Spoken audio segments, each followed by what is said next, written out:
دیکھیں، جہاں تک تعلق نصاب کا ہے نا، یہ انسان کا بنایا ہوا ہے، اور اگرچہ اس میں ہم قرآن حدیث شامل کرتے ہیں، فقہ کرتے ہیں، اور وہ معاون تمام علوم شامل کرتے ہیں جن سے ہم قرآن اور حدیث کا فہم حاصل کر سکیں۔ گرامر ہے، ادب ہے، سیرت ہے، تاریخ، جو بھی ہے، یہ انسان کا بنایا ہوا ہے۔ اور جو چیز انسان نے بنائی ہے نا، وہ حتمی نہیں ہوتی، اور اس میں بہت گنجائش ہوتی ہے کہ آپ اس میں ترمیم اضافہ کرتے چلے جائیں۔ وفاق المدارس سلفیہ کے نصاب کی یہی خصوصیت ہے کہ یہ جامد نہیں ہے، اور ہم نے ہمیشہ ایک کمیٹی بنا رکھی ہوتی ہے، اور ہمارے پاس جو بھی تجاویز آتی ہیں، شکایتیں آتی ہیں، تحریری ہوں یا زبانی ہوں، ان کو ہم نوٹ کرتے ہیں اور اس کمیٹی کے سپرد کر دیتے ہیں۔ اور ہمارا وہ سال میں ایک دفعہ تو ضرور اجلاس ہوتا ہے، حسب ضرورت 2 دفعہ بھی ہو جاتا ہے۔ اس میں ہم وہ ساری چیزیں ڈسکس کرتے ہیں کہ یہ چیزیں آئی ہیں، تو اس میں نصاب کے اوپر غور و فکر ہوتا ہے۔ اور بعض دفعہ ایسا ہوتا ہے کہ شکایت کرنے والا خود شاید اس بات سے صحیح طرح سے آگاہ نہیں ہے، تو اس کی شکایت درست نہیں ہوتی ہے، لیکن ہم جب جائزہ لیتے ہیں تو پتہ چلتا ہے شکایت صحیح نہیں ہے، تو اس کو پھر ہم مطمئن کرنے کی کوشش کرتے ہیں، بھئی آپ کو شاید سمجھ نہیں آئی تو یہ بات اس طرح سے نہیں ہے۔ اگر وہ شکایت صحیح ہے تو ہم اس کا ازالہ بھی کرتے ہیں اور فوراً کرتے ہیں۔ خاص طور پر اگر عقیدے کے بارے میں کوئی نشاندہی ہو جائے تو اس کا تو ہم ذرا بھی توقف نہیں کرتے، فوراً دیکھتے ہیں۔ کوئی غلطی کتابت میں آ سکتی ہے، کوئی کتاب غلط چھپ سکتی ہے جو نصاب میں آ گئی، یعنی اس کی عبارت صحیح نہیں ہے، اور اس کو ہم فوراً ٹھیک کرتے ہیں۔ تو یہ اس وجہ سے ہے کہ نصاب پر غور و فکر ہوتا رہتا ہے، اور وقت کے تقاضوں کے مطابق اس میں اضافہ بھی ہوتا ہے، اس میں نئی کتابیں شامل کر دی جاتی ہیں۔ جیسے مثال کے طور پر یہ ضرورت محسوس کی گئی کہ جو ہمارے طلباء مدارس میں پڑھتے ہیں، خصوصاً پاکستان میں، اب پاکستان بنے ہوئے بھی 74 سال ہو چکے، تو اس میں بر صغیر کی جو تاریخ ہے اس سے یہ ناواقف ہے۔ ہمارے کتنے علماء گزر گئے، کبار علماء، جنہوں نے بر صغیر میں خاص طور پر حدیث کی بڑی خدمت کی، دین کی اشاعت کی خدمت کی، اور خاص طور پر اس وقت جب کہ ہمارا یہ معاشرہ بر صغیر کا مخلوط تھا اور یہاں تمام مذاہب کے لوگ رہتے تھے، تو ان کے ساتھ مناظرے بھی ہوتے تھے، اور اس میں نمایاں طور پر اہل حدیث علماء یہ مناظرے کرتے تھے، وہ ہندو سامراج ہوں یا وہ آریہ کے لوگ ہوں یا کوئی بھی ہوں، عیسائی بھی تھے اور قادیانی بھی تھے۔ تو اس سے بھی طلباء کو زیادہ آگاہی نہیں ہے، اللہ کہ کوئی خطیب، کوئی امام، کوئی آدمی کوئی قصہ بیان کر دے۔ تو اس لیے ہم نے محسوس کیا کہ کوئی کتاب اس میں ہم داخل کریں۔ تو اس ضمن میں ہمارے بہت سارے محسنین، اللہ تعالیٰ ان کو جزائے خیر دے، انہوں نے یہ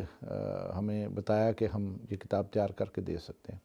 تو یہ کتاب تیار کی گئی، اور اس کا نام ہم نے اس طرح سے تجویز کیا کہ جس سے کوئی فرقہ واریت کی یعنی چیز ظاہر نہ ہو،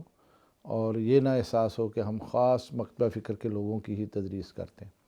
وہ اصحاب الحدیث کے نام سے وہ ہم نے کتاب مرتب کی ہے۔ ابھی آج کل وہ تقسیم کی گئی ہے کتابیں، اس پر بھی ویسے تنقید تو آئی ہے، آپ کو پتہ ہے انسان کی چیزیں ہیں، براتب اس میں غلطیاں امکانات ہوتے ہیں، تو ہمارا خیال ہے یہ ہم تدریس میں لائیں گے۔ اسی طرح سے اور بھی چیزیں ہیں جو ہم کرنے جا رہے ہیں اور اس میں شامل کریں گے۔ لیکن یہ بات میں آپ کو عرض کر دوں کہ ہمارا جو نصاب ہے، میں ذاتی طور پر بہت حد تک اس پر مطمئن بھی ہوں، اس لیے کہ ہم نے اپنے نصاب میں ان مضامین کو بھی شامل کیا ہے جو اس وقت ضرورت ہے۔ مثلاً اقتصادیات، اسلامی اقتصادیات کے نام سے ہم نے اس کو شامل کیا۔ یہ امتحان میں چونکہ اختیاری مضامین میں اس کو رکھا گیا، اس کے ساتھ اور بھی کتابیں ہیں، تو اگر کوئی اس کو لیتا ہے تو کم از کم اقتصادیات کے ابتدائی علوم سے وہ ضرور واقف ہو جائے گا، اور تقابل تو کرے گا وہ اپنے ان نظام سے جو اس وقت پوری دنیا کو جس نے گھیر رکھا ہے، وہ سرمایہ دارانہ نظام ہے اور اشتراکیت ہے، یا پھر اسلامی اقتصادی نظام۔ اسی طرح سیاسیات ہے،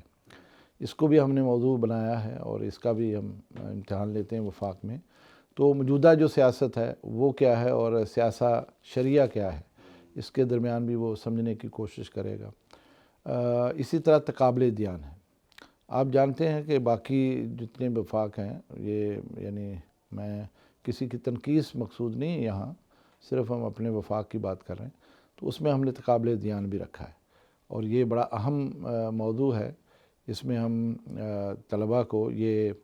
آگاہی دیتے ہیں، اسلام کا تعارف بھی اس میں آ جاتا ہے، باقی مذاہب ان کا بھی آ جاتا ہے، جو سماوی ادیان ہیں ان کا تعارف بھی آ جاتا ہے۔ اور یہ ضروری ہے کہ کوئی بھی داعی اگر کہیں جا کے کام کرتا ہے تو اگر اسے ان تمام چیزوں سے آگاہی تو اپنی بات وہ بہتر طریقے سے کر سکتا ہے۔ اسی طرح سے ہمارے اس نصاب میں حجت حدیث ہے۔ آپ کے علم میں ہے کہ ہمارے ہاں مختلف فتنے ہیں، کچھ تو بالکل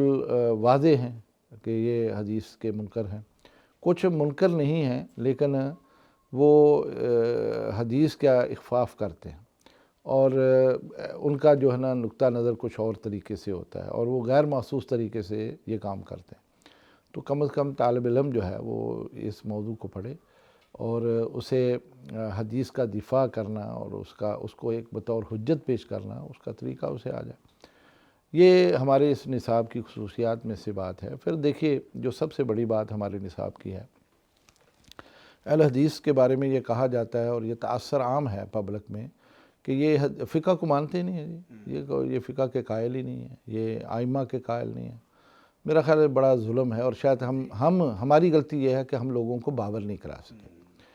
ہمیں باور یہ کروانا چاہیے، ہمارے علماء کو، خطباء کو یہ بات ذہن نشین کر کے بیان کرنی چاہیے کہ سب سے زیادہ فقہ ہم پڑھتے ہیں پڑھاتے ہیں،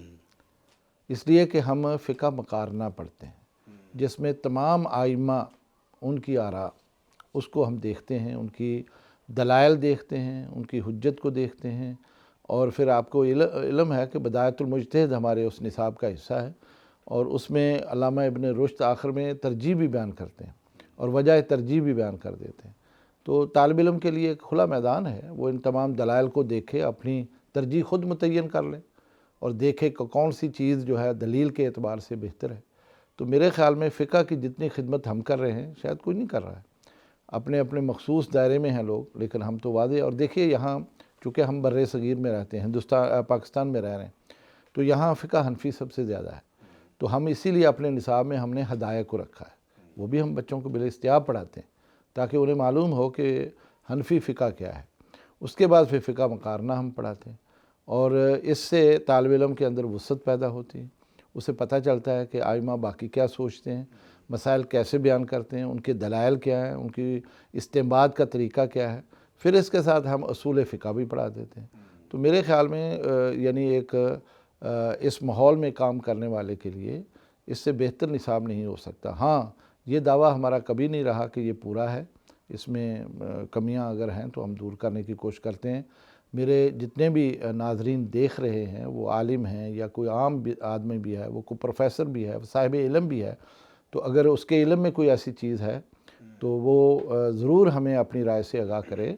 ہم انشاءاللہ اس کی رائے کا احترام کریں گے اور اپنی کمیٹی میں پیش کریں گے۔ اگر وہ واقعتاً بات اس کی صحیح ہے تو ہم قبول کرنے میں ذرا بھی ہمیں کوئی ہچکچاہٹ نہیں ہوگی، اور نہ ہم اس کو اپنی اہانت